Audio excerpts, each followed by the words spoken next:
దేవదేవ ధవళాచల మందిర గంగాధరా హర నమో నమో.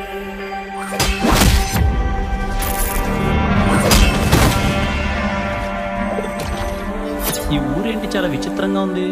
మధ్యాహ్నం 3 గంటలకే చీకటి పడిపోతుంది. మా ఊరుకు చుట్టూతా ఎత్తైన కొండలు ఉన్నాయి. ఆ కొండల మధ్యలో మా ఊరు ఉంది. మధ్యాహ్నం 3 అయ్యేసరికి సూర్యుడు కొండలు వెనకెళ్ళిపోయి ఆ నీడ మా ఊరి మీద పడి 3 చీకటి పడిపోద్ది అబ్బాయి. నా పేరు వాసుదేవ్ మాస్టర్. మీరు సరే అంటే ఈ రోజే ఉద్యోగంలో చేరి ఊరి వాళ్ళందరికీ వచ్చే ఉత్తరాలన్నీ ఉరకలేసుకుంటూ పనిచేస్తాను మాస్టర్. అందాన్ని ఇంత దగ్గరగా చూడటం ఇదే మొదటిసారి. కళ్ళు తిప్పుకోబుద్ది అవ్వట్లేదు. ఎంతమందికి చెప్పావేంటి ఈ మాట?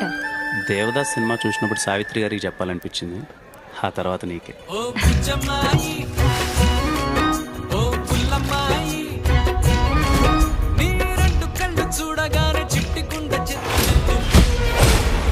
చీకటి వలయం, గందరగోళం, భయమని కత్తి దిగే రోజులు ముందున్నాయి. ఏప్రిల్ 22, 1977 ఆ రోజు అభిత్ షేక్ వచ్చిన ఉత్తరాన్ని నువ్వు తెరిచి చదివావు. అందులో ఏముంది?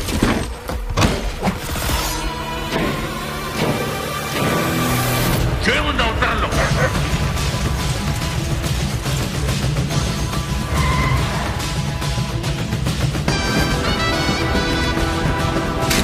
జీవితంలో మనం చేసే మంచి చెడు మనల్ని వెంటాడుతూనే ఉంటాయి.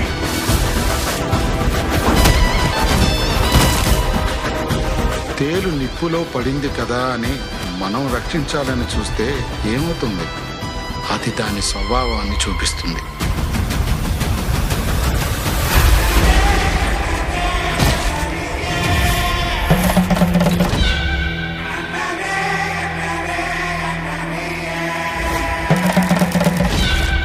కనపడేంత మంచోడివి కాదురా నువ్వు.